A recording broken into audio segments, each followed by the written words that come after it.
Thanks very much, Andrew, and thank you, Hillel, for inviting me to speak here. This has been one of the toughest talks I've ever had to write. It's an extremely difficult time to talk about carbon, and for obvious reasons. And I'm not sure that the topic that I was set was trying to answer the right question, the potential for carbon in trees, but I'll have a crack at trying to answer what is the potential for carbon in trees and what might guide it. I also will, along the way, pick up some of the themes that Natalie raised. In particular, I think it's probably a mistake to think about from soil to trees. Actually, soil and trees are inextricably bound. They are part of the ecosystems we deal with. And the kind of difficulty that you have in finding the upfront capital to change your management practice on a farm is similar to the kind of difficulty you have in finding upfront capital to plant trees. And in fact, you might want to change your agricultural system and plant trees at the same time as part and parcel of everything. And the way I think about it is environmental infrastructure. We do not have environmental infrastructure funds. I thought I'd start, I think, of Australia's forests rather like that map. That's from the older State of the Forest report. We always focus in Australia on our forests in the southeast and southwest part of the country, but that actually is the forest map of Australia according to the State of the Forest report. And there already is a significant area of Australia covered with forest, about 150 million hectares, consisting of eucalyptus and acacia, native. There's about a million hectares of pine plantations and roughly a million hectares of eucalypts. And we did have a high deforestation rate in the early 2000s. So that's the context that we start with for thinking about carbon and trees. We should think about it from a very broad context and not a narrow one. Now, the other thing is I think it's very difficult just to think about forests and carbon in relation to climate change. In reality, there are a whole suite of issues around forests and climate change that need to be thought of together, and they do get muddled up. One of the first ones currently, and I don't mind what language you use, but we do get caught up in language. You can call it adapting to climate change, or you can talk about managing climate risk, or you can talk about managing climate risk or managing climate-related downstream risks. You know, it's all part of the challenge of managing forests. Now, clearly in Australia we have key windows of opportunity to make big decisions. And the first one is the time we do re-establishment of rotation of forests. And we're going to see some of our forests moving out of forest production back into another form of agricultural production. As another speaker spoke about earlier today, fire risk management. We've seen from Carl's presentation that fire risk has not only always been a real and present danger, but it's more of a real and present danger with climate change, and we have to be a little bit more creative about how we manage that fire risk. And then, of course, in this process, there will be and need to be industry adjustment. So that's just a few of the adaptation issues that come in about this. And then, of course, there's the carbon abatement story. We know that trees are terrific at sequestering and storing carbon, and they can be relatively long-term carbon sinks, even though policymakers have kind of been obsessed with the fact that they're kind of reversible. But actually, if you look at the history of the Australian continent, carbon in trees have been a long-term feature and actually relatively stable.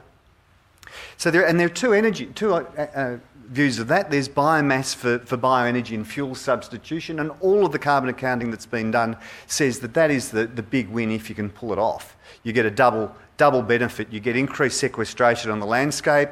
You can get some of that fossil fuel emission avoided. We just haven't been able to pull that off yet.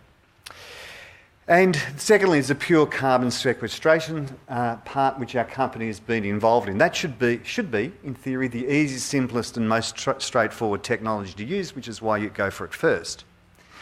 But the third part of this forest and climate change thing is how do we deal with the payment or funding for the full suite of forest services across all landscapes? And we're a long way from doing that. We have unfinished business. So, historically in Australia, we've actually had two opposing viewpoints. One is that the use of forest products has actually subsidised the cost of these other benefits. In other words, because we've been taking forest products out of landscapes, we've been able to manage those landscapes for biodiversity, for water and for other purposes. The counterpoint of view is actually by taking forest products out of the landscape, we've compromised those other benefits.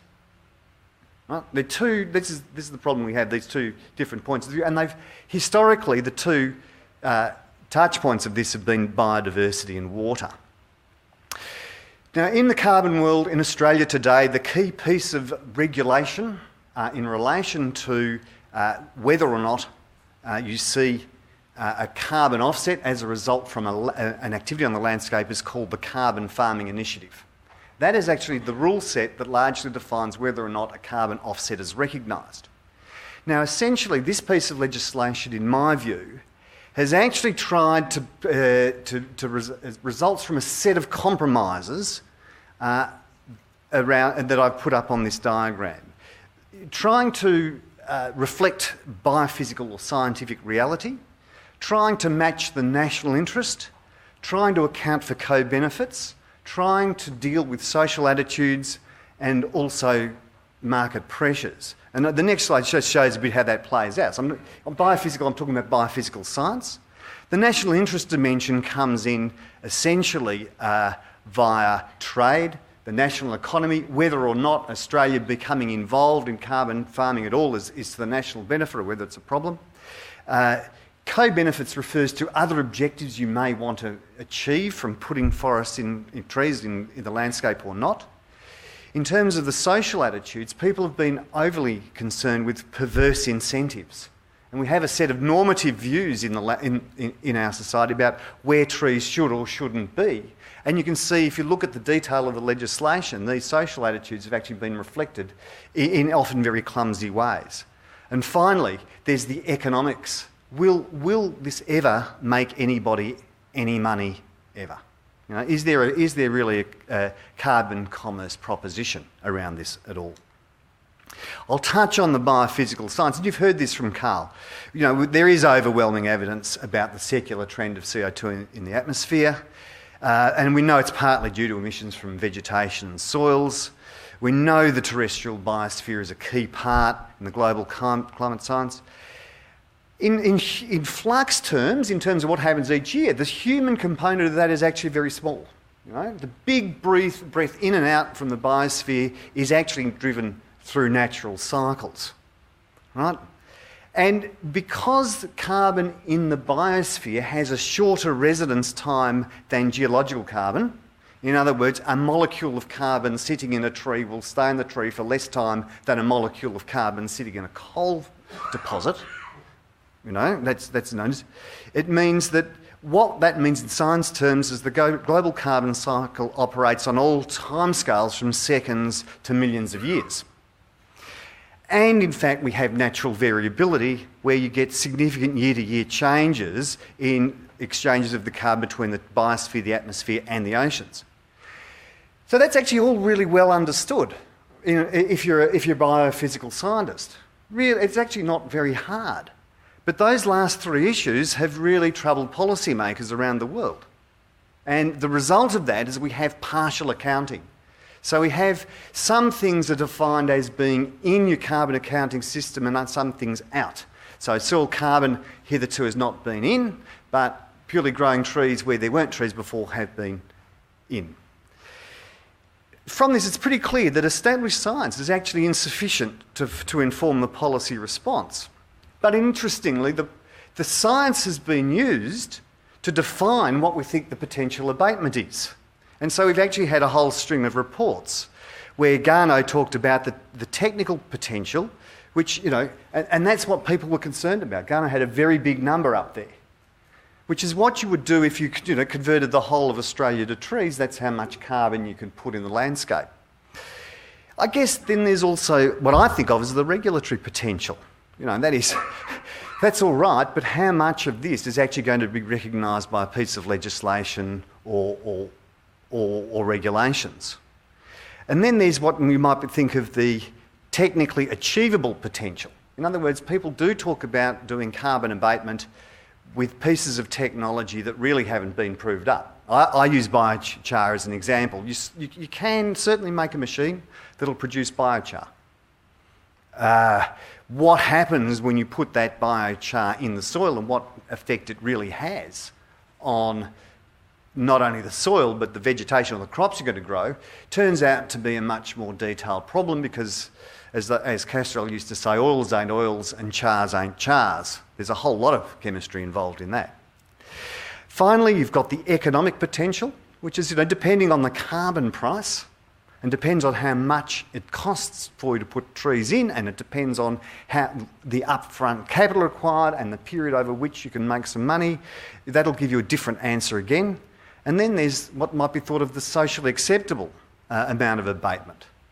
What are the normative views? Are we happy to have trees in this area? Are we happy to have a large-scale landscape change? Some communities are and others. So the land area associated with carbon abatement and the amount of abatement you get is actually a function of all of the above.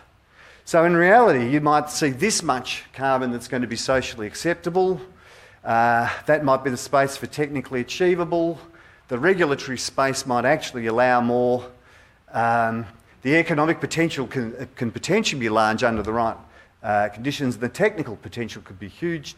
The amount that you're going to realise is actually going to be, the very small sweet spot where all of those actually coincide. So in Australia, the whole carbon story for trees has realised about 65,000 hectares to date. So it's not very much. As we move forward, I think one of the things that's been part of the discussion is people thought the carbon market would actually lead to a biodiversity market. In other words, a price on carbon, a value for carbon storage, would actually lead to the ability to do biodiversity trading or recognise the biodiversity values of what you were trying to do. Actually, I think as we speak today, the reverse is more likely to be true. I actually think that communities are going to want to see improvements in biodiversity outcomes, and you may see the associated carbon benefit with that being a sort of a marginal incentive against that. So I actually think the world's changed. We've also had a history where anything that's defined as monoculture is seen as being undesirable, almost from an ideological point of view, even though the biodiversity gains can be quite significant, and sensibly that kind of planting can actually, not only improve biodiversity outcomes itself, but also, in a long-term management sense, essentially further improve biodiversity. So there's a further risk that I equate environmental, whatever that is, with biodiverse. And finally, there's still a challenge of exactly quantifying what we mean by biodiversity. What are we really talking about? Is it a single species function? Is it a multi-species thing? Is it species enrichments? Whatever. The reality is when you go out and put trees on the ground, this is the sort of thing. This was one of our planting areas. It was very significantly degraded as a property. The economics of that property for food production actually weren't terribly good because, unfortunately, in some senses, it had actually been mined. So the conversion into putting trees into that landscape, in that case, was quite beneficial. The other part we haven't thought through yet is combining carbon sequestration and improved water quality. This is a piece of work that my colleague Richard Harper did and Phil Townsend did at a particular catchment in southwest Western Australia, which said, actually, if you reforested the entire catchment, in this case, you weren't driving this catchment primarily for food, but you reforested it. What you could do is create greater value by returning the water quality to one where you can use where it produces potable water as opposed from salinised water. So the economic value of reforestation here lies in improvements in water quality. The technology that we employed originally grew out of trying to do something about salinity risk and the threat of desertification, right? And carbon happened to be the near and present way of monetising one of the environmental outcomes you get. And in fact, as I say, integrated planning was originally designed to develop to reduce salinity risk. We do have a challenge that we're kind of binary in our thinking. We kind of think trees or food production. There are models through those alleys there that show you can combine both, and we've actually had practical experience where one of the farmers we worked with put 10% of his property into mallees. And he was very concerned that that would produce, and to do the carbon right, you had to then get mortgagees' consent. In other words, the bank had to consent to this being done, which meant that they actually had to get a land valuer out to look at what it would cost that farmer to put the trees in the ground. The answer came back that by putting the trees in, they'd improved the value of the property by between 5 and 8%.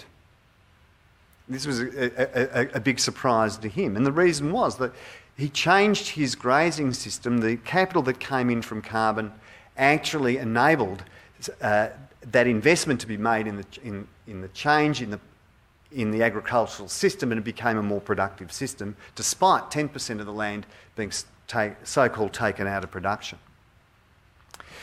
Again, we have a series of social issues and constraints. I think we've got preferences for traditional agriculture over tree growing in many areas. We've got a whole lot of preferences involved in that, and I think very, very poor understanding of underlying science. So it becomes a series of headlines. Trees take water. Risks imposed by environmental damage to agriculture aren't taken into account, and monocultures can't contribute to enhanced landscape biodiversity. I'm going to miss the detail of all of that previous slide because it was talking about practical issues in relation to trying to do carbon in future. What I will say in our outlook and in conclusion is the potential for carbon in trees is actually nothing much to do with the technical potential. It's actually limited by social, economic and political factors. So the potential for carbon in trees is great, but it really is defined by social, economic and political factors. The actual amount of abatement likely to be achieved through forestry and land sector management, in my view, will be less than many expect because of poor economics. In other words, the carbon, the economic value of carbon abatement is not sufficient. In other words, we underestimate the costs of climate change. We haven't got the fundamental economic equation right. It's certainly also because of long-term uncertainty. You cannot do any kind of capital investment when you do not have any sign of a carbon price beyond 2020. There's still community concern. There are massive regulatory barriers and an inordinate amount of unnecessary regulatory complexity. So in other words, likely policy settings that we see going out in the next few years are not conducive to new investment in for carbon plantings. Right? There may be examples where there's a sufficient carbon incentive to do plantings for other reasons.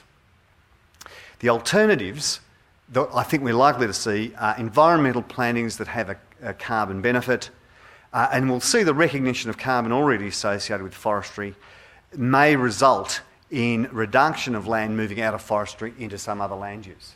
So over the next few years, that's the current outlook I see for carbon across the landscape, particularly as it relates to trees. Thanks a lot.